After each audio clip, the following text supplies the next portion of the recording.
What is up, guys? And Davis here.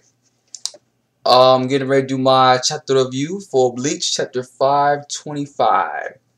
Okay, so basically, this chapter really kind of surprised me. It was actually still continuing the story with the battle between Kenpachi and Unohanna, and we got some some flashbacks of when Kenpachi was a kid and how Unohanna couldn't even handle Kenpachi at the level he was at as a kid. So that's some crazy stuff right there. It's like, oh my god, he's crazy, he's powerful. And I'm just like, wow, like she couldn't even face him as a child. Like I mean, he even had his own plateau back then. So he doesn't know his release state. So he had that Zanpakuto ever since he was little. This wasn't him keeping his Zanpakuto since he was when he got the Soul Society or anything like that. He had the Zanpakuto since he was a child. So he had this thing for like hundreds and hundreds of years. So I thought it was something that he recently got a Zanpakuto growing up after training with the Shinigami and stuff. Or well, he actually did have it when he was in Rukon District. When he fought Ikaku, he had it when he fought Ikaku back then too. So he been had it. So I'm like, wow, I didn't think he had it that long, Also, let's see what else happened. I'm trying to think what happened next, and how he was saying how Unohanna was basically saying that reason why Kenpachi has actually gone weaker because he hasn't fought to his full potential, because if he did, he killed everybody that's around him. That's why he always fights with less power, because he wants to experience a full battle without having to use all of his strength, and he decides he wants to go ahead and just make it easier for the opponent to overpower him a little bit, because he's hiding his true potential, because he could kill anything that that attacks him just like that, but he chooses not to because he wants to have a real good fight. And as Unohanna is fighting against Kenpachi, she's constantly healing him and attacking him and healing him, attacking him until she can so he is able to strike her down and stuff. So who knows? Unohanna might end up losing and dying in this fight. So we just aren't sure.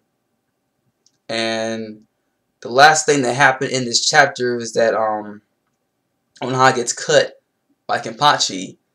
We don't know how much damage she takes, but we know that she does get take some damage. And surprisingly, Unohanna has her innocent face again. She doesn't have that sadistic look on her face like she did when she first was in the prison with Kenpachi, about to fight him and stuff. Like, she gone back to her her original, not original, but back to when she had changed her personality from being the crazy sadistic Kenpachi to the nice and sweet Unohanna Retsu. So overall, I like this chapter. It really did answer a lot of questions. It got me thinking, like, wow, this is actually what happened with Kenpachi. This is why he is what he is, and what drives him to fight so much is because of his fight with his encounter with Unohanna, and that's something crazy. And apparently, Kenpachi killed a lot of people, when he was a child too. So that's something. And the sword is so big, he can only hold it on its hilt, right? On its hilt, I think. Because the sword, he's holding a sword, but he's holding it like how most people don't hold their swords, with the he doesn't hold on the hilt. He's holding it holding the handle. He's holding it on the guard. I think it was the guard or the hand guard. I don't know. I can't remember, but yeah, that's one of those things.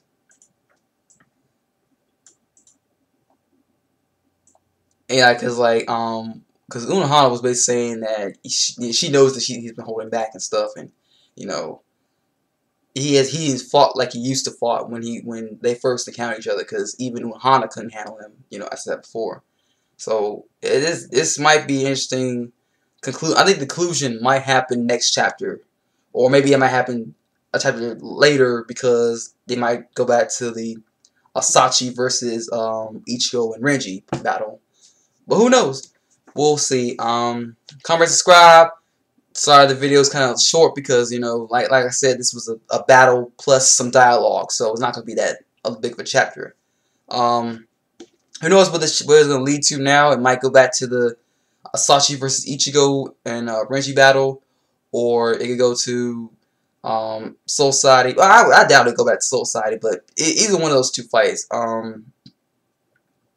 Ichigo versus Renji versus Asachi, Unohanna versus Kenpachi, or something in Soul Society that doesn't have to do with anything to do with Kenpachi or Unohanna or any of them.